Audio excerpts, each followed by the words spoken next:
मोहतरम प्यारे भाइयों, आज पूरी दुनिया का आप जायजा लें, पूरी दुनिया का सर्वे करें तो आपको हर जगह नबी की मीलाद पर लोग जश्न मनाते हुए नजर आएंगे। 12 रबीउन नूर शरीफ जैसे ही आता है, पूरी दुनिया में नबी की मीलाद का जुलूस, नबी की मीलाद पर तुस्को एहतशाम के साथ प्रोग्रामात होते हुए नजर आते हैं। बाज़ अहमक़ व नादान इस तरह के प्रोग्रामात के ताल्लुक से ज़बान दराजियाँ करते हैं।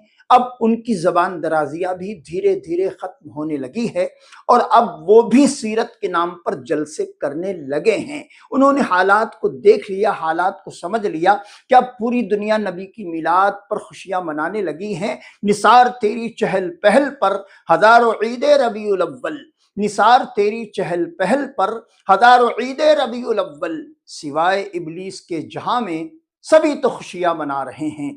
लोगों ने देखा कि जब सब खुशियां मना रहे हैं तो हमारा नाम इबलीस में शुमार क्यों हो। उन्होंने भी अब खुशियां मनाना शुरू की है। ये और बात है कि वो अभी खुलकर सामने नहीं आ रहे हैं, लेकिन इंशाअल्लाहुल अजीज आपके जज्बात यूं ही कायम और दायम रहे तो इंशाअल्लाहुल अजीज दुनिया का बच्चा बच्चा नबी की मिलाद का जश्न मनाएगा। मुहतरम प्यारे भाइयों, यहाँ एक सवाल पैदा होता है, हज करने को पैसे लगते हैं, बात समझ में आती है। जहाज़ पर सफ़र करना होता है, जहाज़ पर सफ़र करके सऊदी अरब जाना होता है, मक्का मुअज़्ज़मा जाना होता है, काबे के इर्द गिर्द चक्कर लगाना होता है, तब जाकर बंदा हाजी कहलाता है। तो जाहिर है हज पर पैसा खर्च होता है।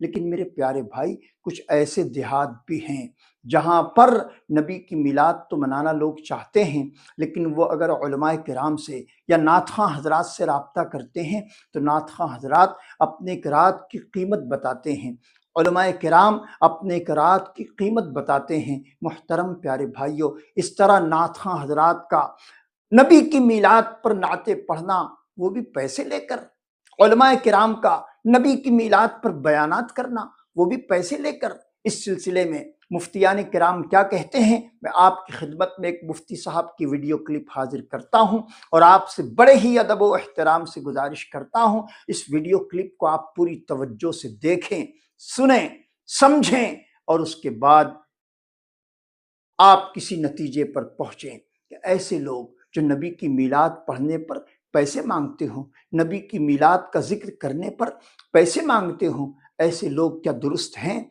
क्या ऐसे लोगों को अपनी आदतों अतवार बदलनी नहीं चाहिए?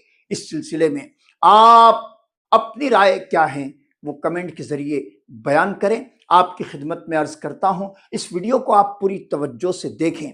इसके साथ साथ मुफ्ती साहब की वीडियो भी मैंने हाजिर की है, उस वीडियो को भी पूरी तवज्जो से सुने और उसके बाद आपको वीडियो कैसी लगी है आप अपने तासुरात, अपने ख्यालात का इजहार कमेंट के जरिए कीजिए। मुझे उम्मीद है आप वीडियो शुरू से आखिर तक ज़रूर देखेंगे और अपने तासुरात और अपने ख्यालात का इजहार कमेंट्स के जरिए करेंगे।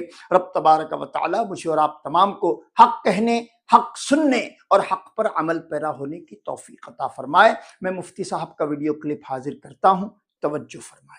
मैं तो इस चीज का शदीद मुखालिफ है जो हमारे यहाँ महाफिल पैसों के साथ हो गई है कि जिसको महफिल करनी है उसको 1-2 लाख रुपए चाहिए कि उसको लिफाफे बांटने हैं, खतीब को भी पैसे देने हैं, नातखानों को भी पैसे देने हैं, साउंड सिस्टम का भी मामला है, वीडियो का भी मामला है। आप मुझे बताइए कि क्या नाते रसूल मकबूल सुनने के लिए पैसा देना पड़ेगा?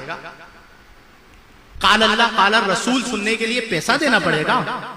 और क्या ये डिमांड दुरुस्त होगी कि आप मुझे कहें कि मुफ्ती साहब खिताब करना है, मैं कहूंगा चलो मेरे अकाउंट के अंदर 50,000 रुपए डालो, फिर मैं आऊंगा खिताब करना?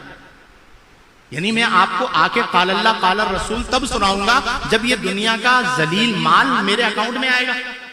ये तो यहूद और नसारा का तरीका था। आला हज़रत ने लिखा, फरमाया अलवाज़ु लिजमइल माली मिन दलालतिल यहूदी वन नसारा, वास करना माल जमा करने के लिए, खिताब इसलिए करना कि माल मिल जाए। ये आजकल जनरेशन में बहुत हो रहा है कि इसलिए खतीब बन जाएंगे, पैसा कमा ले।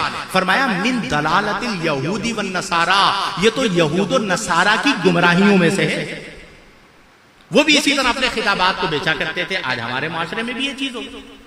नतीजतन जो उलमाए रब्बानीयीन हैं, जो लिल्ला फिल्ला आते हैं, लोग कहते हैं मजा नहीं आता, उस्ताजुल उलमा है, उस्तादुल कुल है। لیکن مسئلہ کیا ہے کہ ہم نے اپنا پیمانہ یہ بنا لیا کہ ہمیں مزہ آنا چاہیے، قرآن نہیں سننا، حدیث نہیں سننی، نہیں سیکھنا، بس جھومنا جمانا ہو۔ اب نعت خوانی پر اجرت، اعلیٰ حضرت کا فتویٰ کیا؟ حرام۔ نعت خوانی پر اجرت لینا اعلیٰ حضرت نے صریح لکھا کہ اگر کوئی نعت خوانی پر اجرت لیتا ہے وہ حرام کا مرتکب ہوتا ہے۔ میرا اپنا فتویٰ اس کے اوپر موجود ہے، جس کے اوپر میں نے اعلیٰ حضرت کی عبارات کو نقل کیا۔ اب وہ جس زمانے میں نے فتویٰ لکھا تھا، آج سے 5-6 سال پہلے، تو بہت سارے لوگ کھڑے ہو یہ کیا بات ہے؟ میں نے کہا بھائی یہ عبارات تو پڑھیں، اعلیٰ حضرت نے لکھا ہے، میری اپنی عبارت نہیں ہے، میں نے استدلال اسی سے کیا ہے۔ اب آپ مجھے بتائیے کہ آج کے دور میں جو نعت خوانی پر اجرت کا معاملہ ہے وہ کہاں پہنچ چکا ہے پتہ آپ کو؟ وہ میں اکثر کہتا ہوں کہ کلام پڑھ رہے ہوں گے کہ اعلیٰ حضرت کے حوالے سے، وہ کون سا کلام؟ کلام رضا میں سناتا رہوں، ٹھیک ہے؟ یہ کلام پڑھ رہے ہوں گے اور فتوی امام احمد رضا خان کو پس پشت ڈال کر کہیں گے میں کلام سنانے کے لیے تب آؤں گا جب پہلے میرے اکاؤنٹ کے اندر آپ پیسے ڈلوائیں۔ اچھا کتنے پیسے پتہ ہے آپ کو اس وقت؟ آپ کی سوچ، 1 لاکھ 2 لاکھ 3 لاکھ یہ ڈیمانڈیں چل رہی ہیں۔ دف کے ساتھ جو پنجاب میں نعت خوانی ہو رہی ہے اس میں کیا حال کیا جا رہا ہے اسٹیج پر؟ یعنی ادب نعت رسول مقبول صلی اللہ علیہ وسلم کو پس پش ڈال دیا گیا۔ اعلیٰ حضرت فاضل بریلوی رحمہ اللہ نے اس سے منع فرمایا۔ تو ہم اہل محبت ہیں، اہل عقیدت ہیں میرے پیارے دوستو، تو ہمیں تعلیمات اعلیٰ حضرت فاضل بریلوی رحمہ اللہ کو اپنانا پڑے گا۔